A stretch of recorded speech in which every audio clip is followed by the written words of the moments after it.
Sup flappers, welcome back to another video. So today we're talking about Ayaka and we're looking at her in hindsight, and as we always say, hindsight is 2020. So we get a much better view of Ayaka now that we've all been able to play her, and a lot of you even were able to test her, and even were able to see exactly who is coming up in patch 2.1. So with that said, I do urge you all to understand that yes, pull for who you like, that is definitely the slogan around town, but there is always a situation where, like we are in right now, there's Ayaka, there's Yoimiya, there's Baal, there's going to be Kokomi, right? How are you going to realistically be able to pinpoint exactly who is the one that you like while also being the best? So for example, if you're really into Ayaka, Kokomi, and you're into Baal, how are you going to choose? So in this video, hopefully I'm going to be able to break everything down for you, pros and cons of Ayaka in relations to a lot of the other characters that are both currently available, and potentially how she stacks up with some of the future characters. So if this is something that you're looking for and you enjoy this type of content,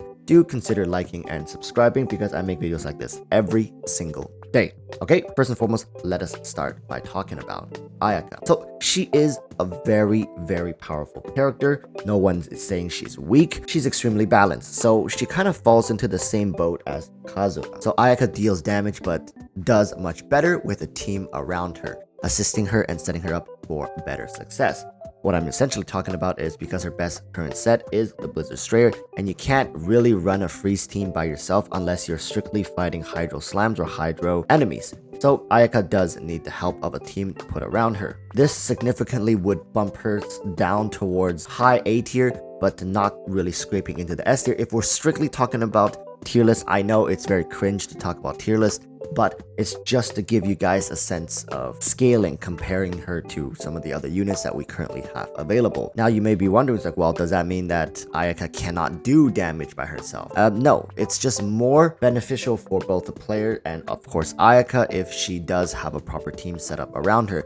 Now then you may be questioning, like, well, Walrus, doesn't that apply to every single character in the game? How do you play this game? Like, how do you play a main DPS without a supporting cast? Like a Hu Tao is not as good without a vaping character. Ganyu becomes more difficult if you don't have somebody like shielding her, right? So yes, you are right, but when we're talking about a freeze team, it also doesn't really talk about damage application. It's just about CC. So what happens with CC is, unlike Vape, CC only applies to certain enemies and it does not work on bosses. There is some drawback just inherently being reliant on freeze as the reaction.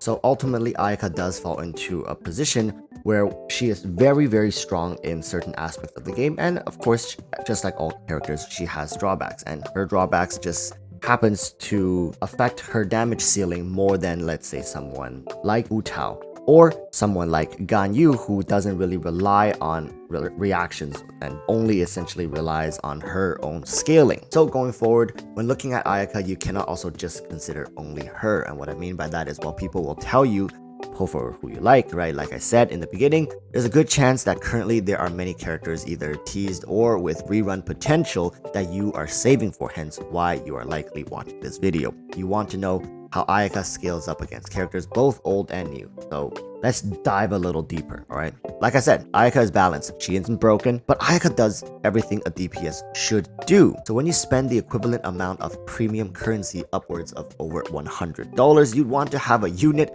that can perform in the design archetype to the best of their abilities. For Ayaka, that is the role of a DPS. Nowadays, DPS has different roles: main DPS, support DPS, even support. For Ayaka, while she was great in the main DPS and support DPS role, if you were to drop her down to a pure support, she falls off a bit. Respectively, a character like Fischl can be used in all DPS positions flawlessly. Now, am I saying Fischl is better than Ayaka?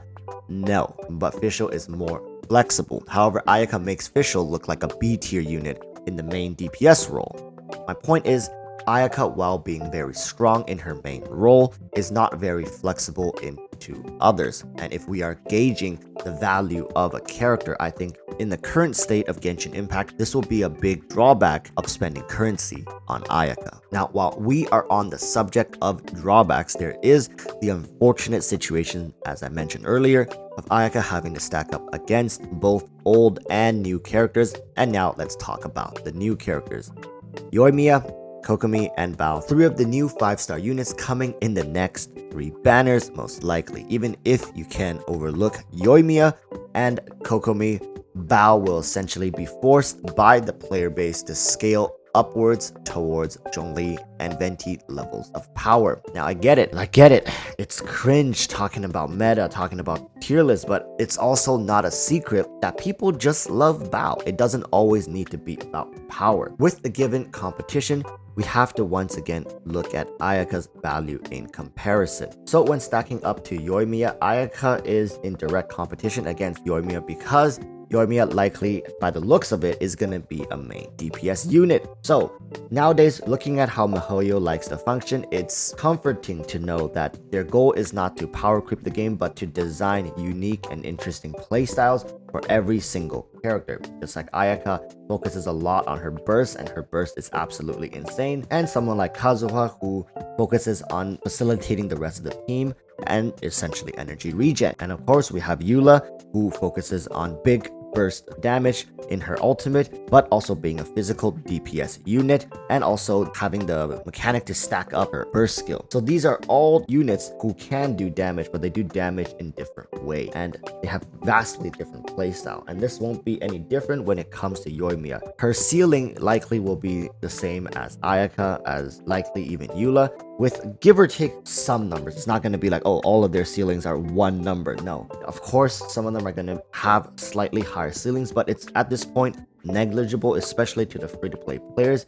We will never be really able to scrape to that kind of power, so don't even worry about that.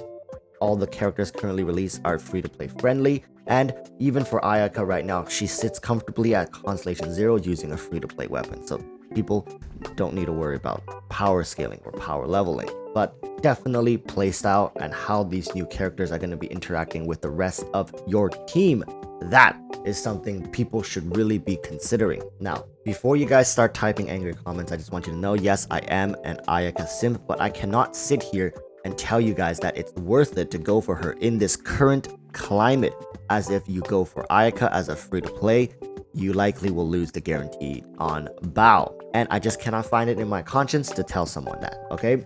Ayaka is strong and she is fun to play, but for the same currency, you likely could get someone better very soon. It's a tough choice to make for players, but Ganyu likely will make a rerun before Ayaka comes back. So for people who do end up skipping Ayaka for Baal, it's likely you will have a shot at Ganyu, whom is currently still the best all-round DPS you can pick up.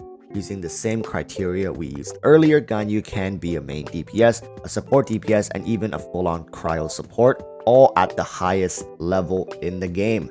Yes, Ganyu is the epitome of broken right now, okay? Ganyu is right up there with the Archons when it comes to both flexibility and power. So she's extremely valuable for the amount of resources you put into her. Finally, I hope this video has given you a better sense of direction as to how Ayaka currently sits and the future current announced banners and potentially rerun banners. I cannot sit here and strictly give you a yes or no answer, but I can say for the vast amount of free-to-play players, you likely won't find Ayaka to be as valuable as if you were to pick up someone like Baal. But pull for who you like, alright? If your hormones are telling you, go for Ayaka, go for Ayaka. Who am I to tell you who you can and cannot pull for? This video should only be serving as a sense of a reference, and maybe if you respect me enough, right, someone's opinion. So with that said, like and subscribe if this video has helped you out, and I hope to see you in future videos as well. So until tomorrow's video, stay safe and peace.